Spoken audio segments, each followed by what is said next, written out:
లేక నాకు అది చేయాలని, నాకు అది చేస్తేనే అని అడగరు. కానీ మనమే వాళ్ళకి చేయాలి. అదే నిజమైన ప్రేమ, నిజమైన అభిమానం. ఓకే, ఇవి కొంచెం తల్లిదండ్రుల గురించి నేను చెప్పాలనుకున్న కొన్ని మాటలు. మరి ఇక సరిపోతాయి అనుకుంటున్నాను. నేను ఈ మాటలు సరిపోతాయి అనుకుంటున్నాను.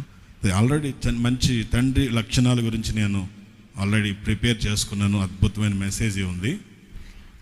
అది ముందు చెప్పిన తర్వాత ఇవి చెప్తా అనుకున్నాను. కానీ తండ్రి బాధ్యత అని అమ్మగారు ఎత్తుకోగానే నిజంగా తండ్రి చూపించిన ప్రేమ ఇంకెవ్వరు చూపించలేరు. కనపడదు, ఆ ప్రేమ కనపడదు. నేను ఇంకో మాట చెప్తున్నాను, తండ్రులారా, మీ బిడ్డల్ని దగ్గర చేర్చుకుని మీరు వాళ్ళకి స్నేహితుల్లా మారండి.